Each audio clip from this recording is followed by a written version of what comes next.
Hi everyone, my name is Riaz Virani, and this is the Missing Guide to Service Objects in Rails.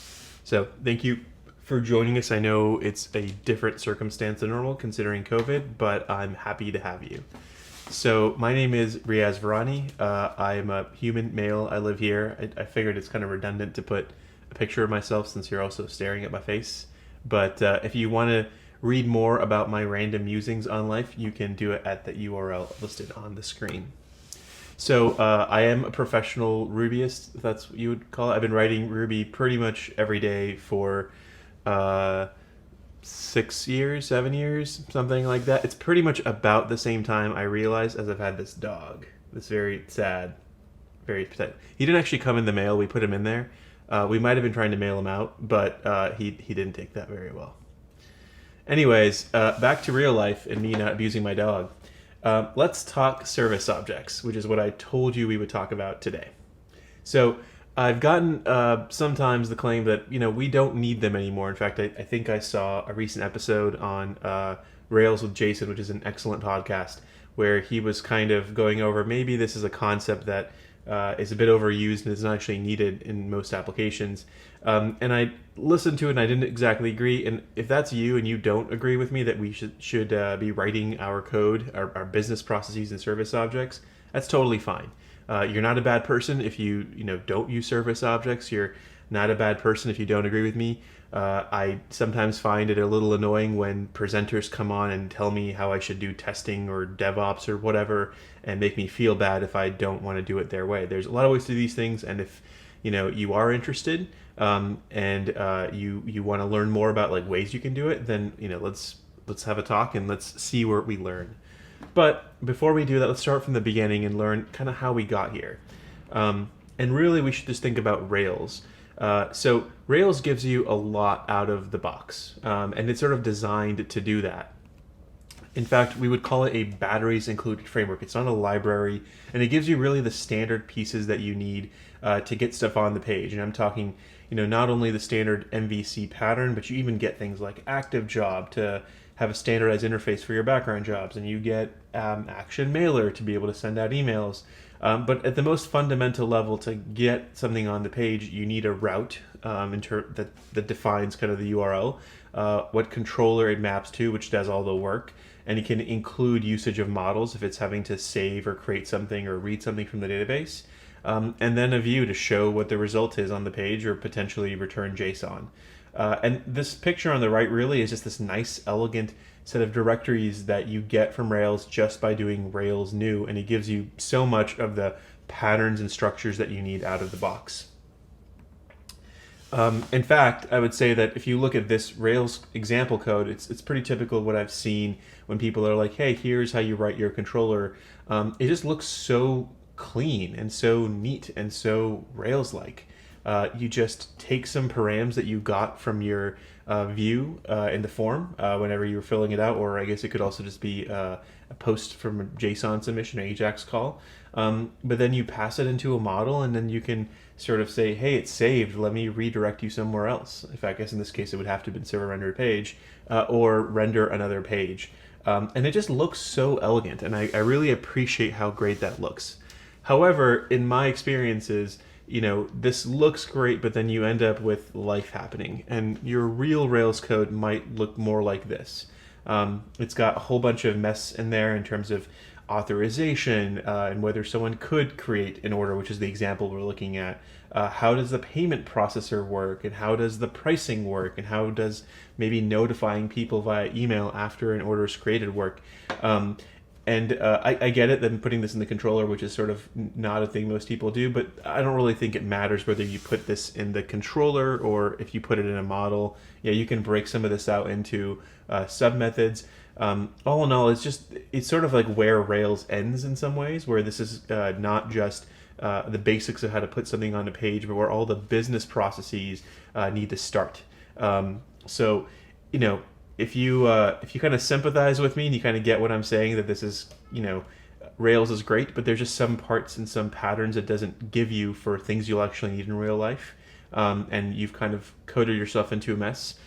Don't feel bad. I think I've seen something like this, the sort of the warts and the skeletons in the closet in most applications I've worked on, even as a contractor. They just always exist, and the worst thing you can do is just sort of say, no, I have this perfect code, and like, look at my perfectly manicured lawn, perfectly tested, perfectly organized, and so perfectly abstracted. It just doesn't exist in real life.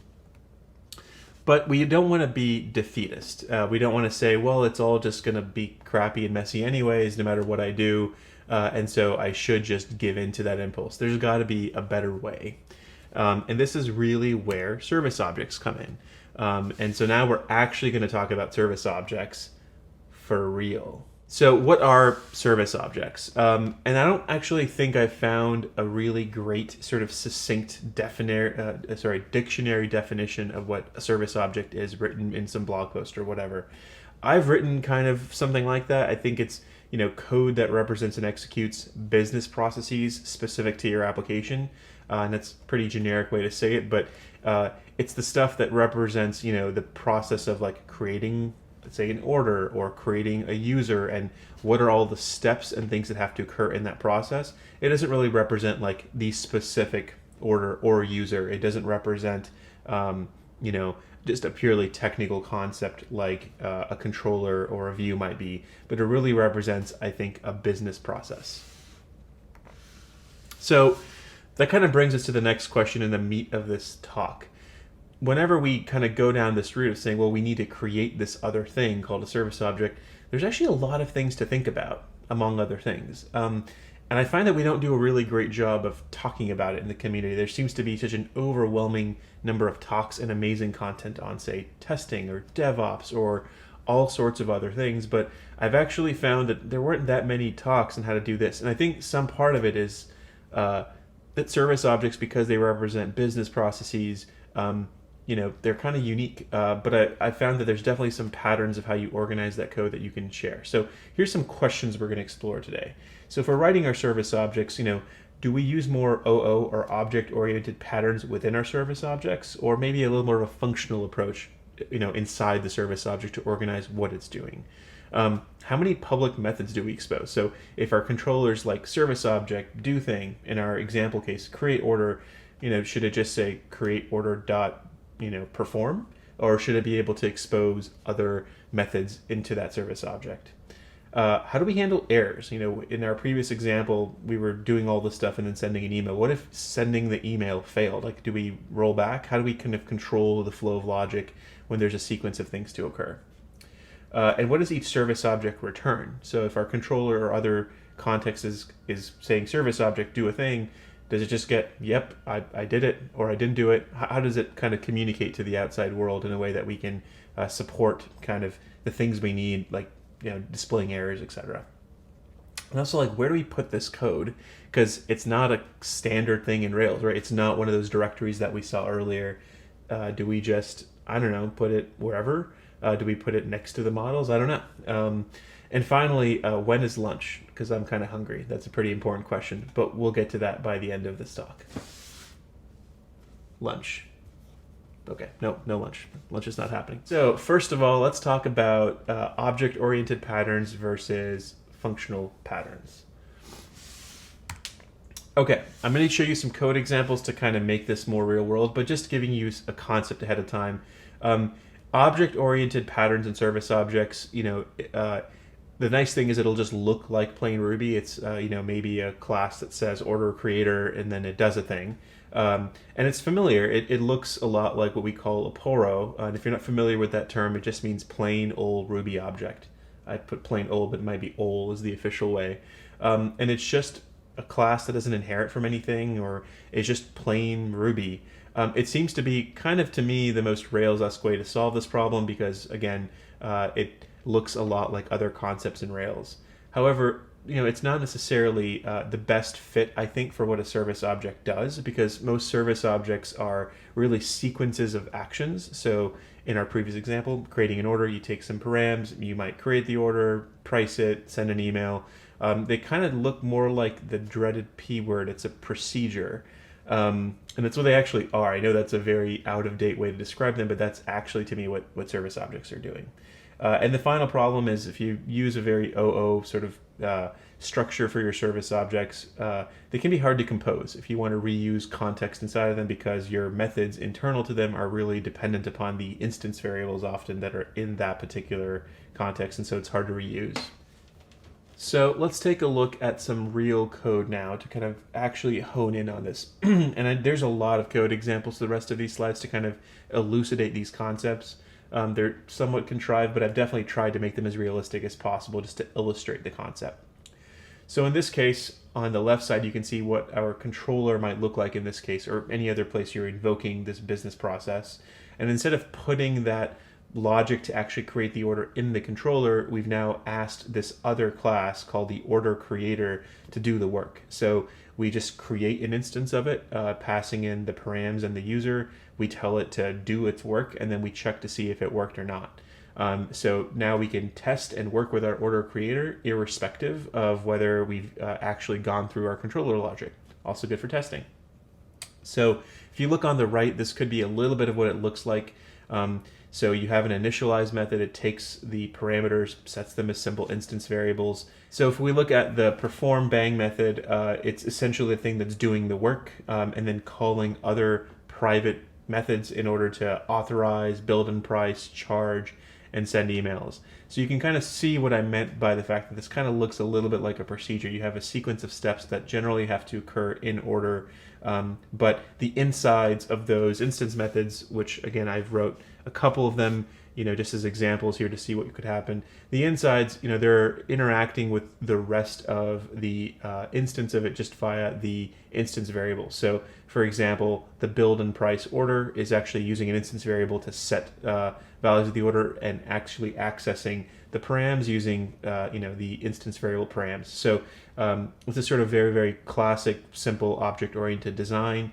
Again, not perfect, but you can kind of get the way that it works. And if you need to kind of short circuit the whole thing, and we're going to talk about this later, like the various ways to do that.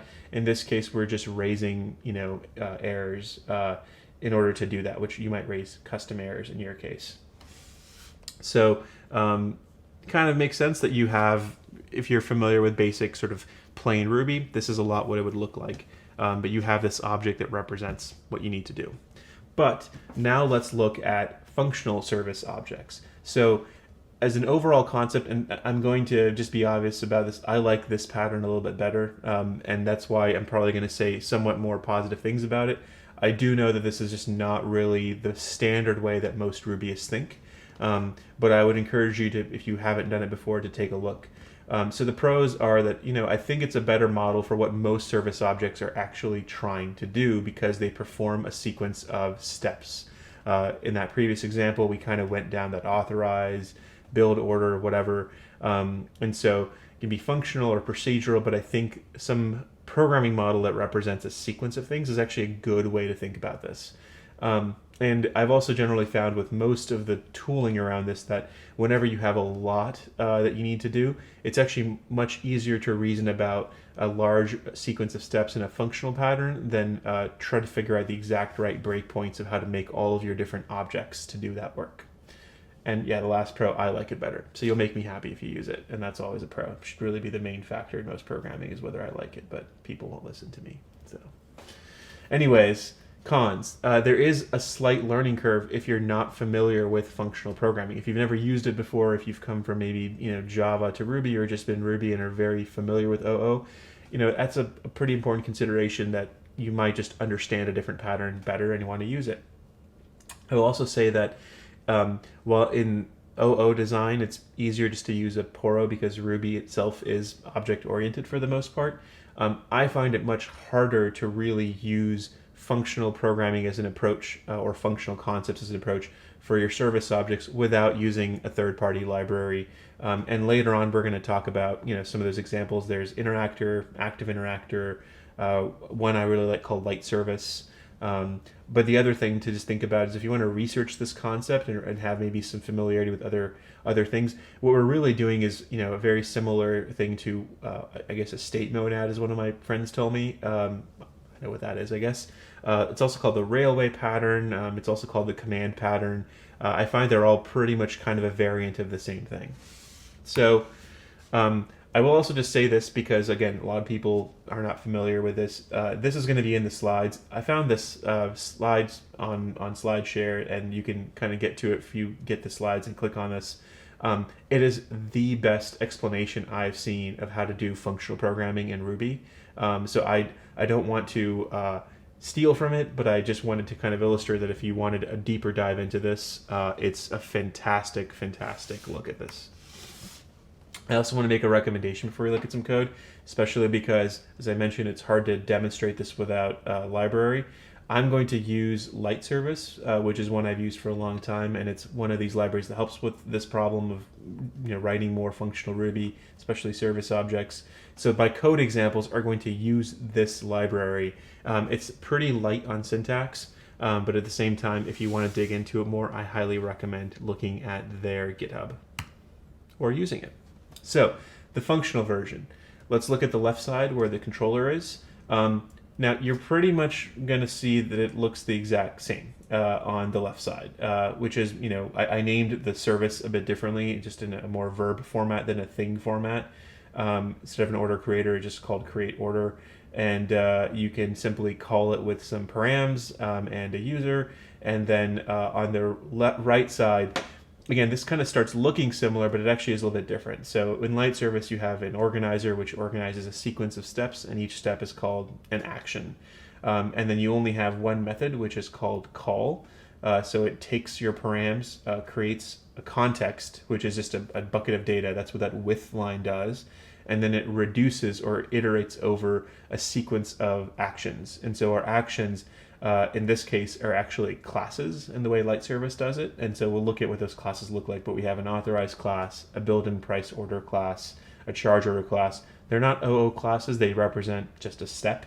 But this is a model that doesn't, kind of by definition, has to look and work like a sequence of steps.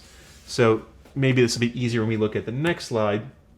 So this is what an individual action in the context of Light Service in this functional pattern might look. Now again, if you use a different gem, each step or the modeling of each step might have some different syntax, but it is pretty similar conceptually.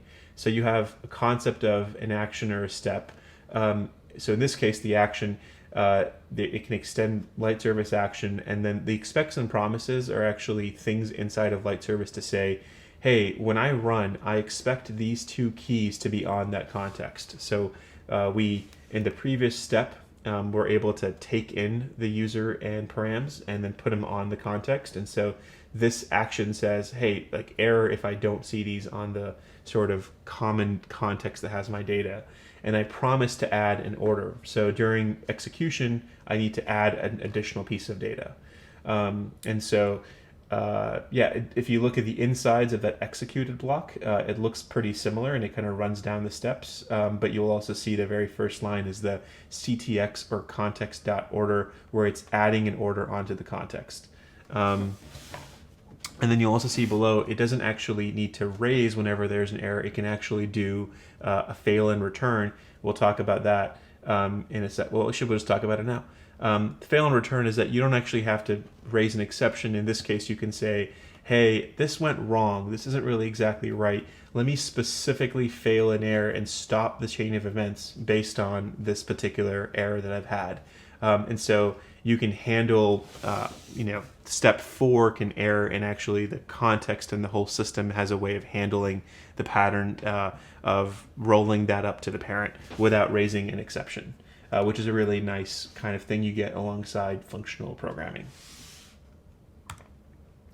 So that kind of brings me to the next point, handling errors. And this is the part I find absolutely trickiest that people don't think about. I think it's really common for us to write our code initially for the happy path and not think like, well, these 7 things are happening. What happens if number 4 fails, right? How do I bubble that up, and how do I represent that to the controller, and how do I return that in the view?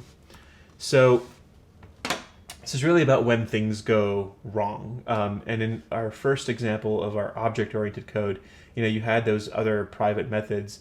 And so what happens when something goes wrong in step 5 or step 6? Do you just return a value? Do you raise an exception? I found that there's maybe three kind of high-level ways to tackle this problem. So one is nested conditionals. So nested conditional is just a bunch of sort of if-elses. Do this, and if it worked, then do the next thing. Not saying this is a good idea, but it's a way. You can raise exceptions, and so that's a way to short-circuit execution wherever you are, and it'll always just go up to the right catch statement, or the right, rescue statement. So that's one way to do it. Now, there's some cons with this approach, but that's all right.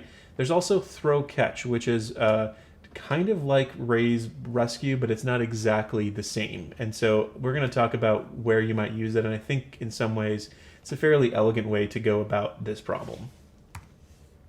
So nested conditionals. Now, I know I said I don't like to have absolutist statements and tell you what to do, but I'm going to tell you what to do. Don't do this. And if you look at that code example, this is a bit more contrived, but this is even very similar to what people can do when they kind of start out, where you just end up with like, do this if it worked, and then you have to indent and then indent and indent.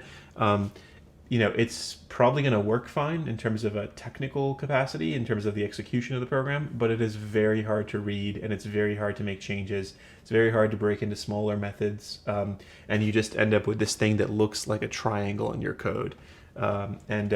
You'll thank me later to warning you against this pattern. So raising exceptions. So maybe do this. And I know exceptions, they're very familiar to us. There's a lot of gems that even run their control flow that way. So for example, like if you use the Stripe gem and you're trying to run payments, it communicates up to you that something went wrong using an exception. And you don't have to really worry about how you've broken apart your code, because if you do a bunch of things and break things into little private methods, returns are how you want to normally do things. But if you have a thing calling a thing calling a thing, the return only goes one level up, and now that thing has to be like, oh, that didn't work, and then has to roll it up. Raising an exception will just jump straight to the top, where you can rescue at the very topmost level, and you can write custom errors. That's great. There is a con to this. Exceptions are very slow. And this is something I don't think we talk about enough. They're very slow. The reason is that whenever you do a raise, it's actually meant to be when something went wrong and just blew up in your system. And so Ruby has to collect the entire stack trace at the time and communicate that upwards. Now, you may be rescuing that exception later on and actually using it as a known part of your application, but that stack trace still has to be grabbed, and it tends to be a pretty common cause of performance issues in applications that rely upon raising exceptions as a very common thing across their application. If you look at the code on the right, you can see, you could have, this is the 00 version, a method to sort of check authorization. And if it doesn't work, raise some custom error. And then the outside, or maybe the top level inside your service, or even in the controller, you can rescue a custom error to say, oh, it didn't work. Now let me handle it. So throw catch. Now this is somewhat similar to raising an exception. I think this is probably a good way to go about it. It's semi-familiar to Ruby. So I'm sometimes find that people aren't as familiar with throw catch. They think it's just raise rescue, but it's actually not. Now you get the same benefits of not having to worry about how you've broken apart your code. So if you've taken your one long method and broke it into 17 smaller methods, if you in a very deeply nested method throw, it'll still catch wherever up the chain that message is caught. It's also not slow because it's actually designed for control flow. It's not designed for exception handling, so it doesn't have that same conceptual interference with raising an actual exception when things went wrong. And it does look pretty similar too. So the inside of wherever you are doing your work can throw a symbol, in this case like throw error in this example, with a message. And then the place that's calling your, in this case, authorization method, can simply catch that exact string or symbol, and now you have a result that says, oh, looks like this went wrong, and if it is of length 0, then it handles it for you. Now, I will say this, that if you're using the functional approach that we talked about earlier, for example, light service, you'll actually find that this is what they do internally to do that fail and return.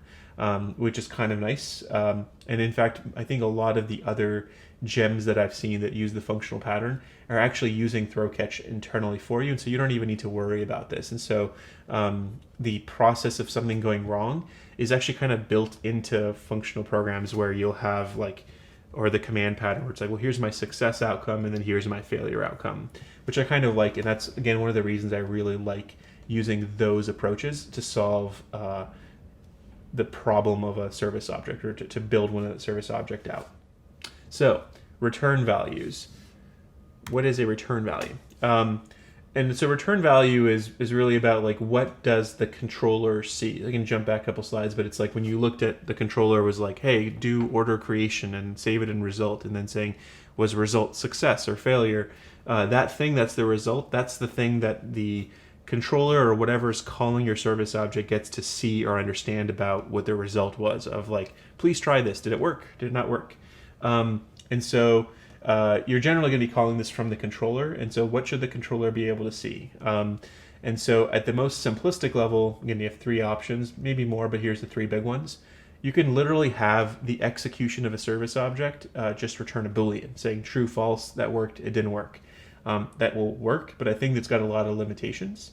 You can also have it return a struct or an open struct, and we'll talk about what those are if you're not familiar with them, but it's essentially a smarter hash that has data in it, and so you can ask it, was it successful, was it false, what was the error message, and it's a bucket of data that can hold that, and your service object can construct it. You can also use custom classes. So again, just use a Poro again, a plain old Ruby object. It could be, a order creator result class that knows how to know if it succeeded, if it failed, what data it has inside of it, etc. So let's look at the true false. The pros are that it's just crazy simple and universal. I mean, it's just very easy to understand. But I think it has a lot of faults. So if you just return a Boolean, you might have had a case where you created an order in part of our example, but because you just return true false, the controller doesn't have access to the actual order. So it might make it very hard, for example, to redirect to the path of that order. And also, you don't have any context of the error. So if you're returning false and saying, well, actually, maybe the user put in a bad email and they couldn't make this order given that data, you don't actually have a way to say what was the result.error message. So if you look at the code on the right, if the result in this case was just true false, then you can't really access, the line below isn't really possible, and the line even below that in red where you want to access the error isn't exactly possible either if you want to set like a flash message or something like that. So structs and open structs, they're definitely fairly easy to use. I think these are a pretty good balance, and this is the most common way I've seen people, at least in the OO pattern, respond with a data out of their service object. You can define custom payloads per service. So like open struct is sort of, you can put anything in it you want. If you make structs, again, you can define custom keys. I'm not going to go into the details of structs, but I'm just using open structs here because they're a bit more flexible to demonstrate. And you can attach error context in a dynamic way. So again, each open struct and what result can be whatever you want. I think that, it sometimes could be a little too flexible where you can't predict in the controller exactly what data is going to be in the open struct. But that being said, if this works for you, I don't really see a problem with it. So custom classes, again, for the most part, I think they're probably not needed because your result is usually just a bunch of data representing the result, and so an open struct is fine. But classes are great whenever you want to make them flexible and direct, or maybe you want to inherit from a common result class that knows how to, maybe format the error message or something like that. And again, it's familiar to those who prefer OO. And if you look at the example on the right, the top part is really what the service would look like, and at the end, the thing it's returning in this case is an instance of a success class. And so your controller the result would be an instance of the order creator success class. And it has inside of it, maybe access to the order. It can say whether it was successful or not. And again, you could extrapolate from this by having common success classes that everything inherits from. You can go crazy. So again, it's very flexible, very direct, but the con is maybe it gives you a bit too much power to do things that become opaque and confusing and add more complexity, where a simple bucket of data like a struct or an open struct would have done just fine. So next question. Where do I put this code? You've been talking about all these fancy service objects. This one is really simple to me, and I actually don't have a great recommendation. Don't let the internet confuse you with too many opinions if you start researching this. Put the code wherever you want to, as long as it has a pattern. And generally, I think it's better to group by domains, because you could just have, for example, app services, but you don't want just like 150 files in app services. Maybe, namespace them a bit as like app services orders, create order, update order, etc. App services users, create user, update user. Just use your own kind of common sense. I would just say keep it extremely simple and keep it direct, and don't worry about really fancy organizational structures.